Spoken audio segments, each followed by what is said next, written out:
कहतानी ये सावन भर और फागुन भर लोग शंकर जी के भांग धतूर बेलपत्र से लोग तो पल रहेला।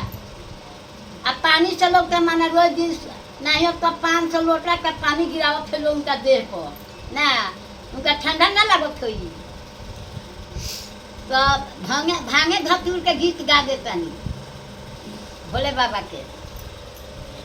बोला में जीरावा उपरी गईले भंगिया नावइले बोला में जीरावा उपरी गईले भंगिया नावइले आमार भोलायर भंगिया नावइले आमार भोलायर भंगिया नावइले खोजत खोजत जब बाबा धाम गइनी बैठल बारे खोजत खोजत जब बाबा धाम गइनी बैठल बारे ए मलिनिया के सानवा बैठल बारे ए मलिनिया के सानवा बैठल बारे लेहु लेहु मालिन डाला भरी सोनावा छोड़ी दोना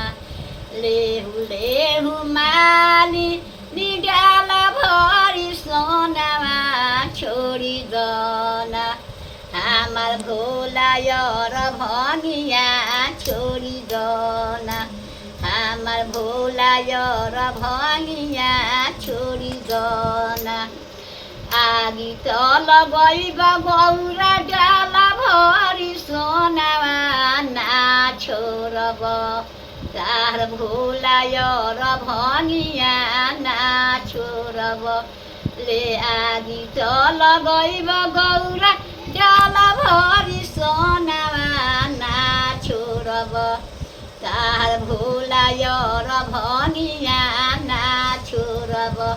ओ युग में शंकर जी से मालिन से शंकर जी लोग भाग गए। आजकल के युग में देखत लोग ना संसार में लड़का बाबू माई ठीक करता कहाँ बा तले लड़की पटाले तरी से कहाँ बा शंकर जी सिखौले बारे तबे ये युग में चलल बा।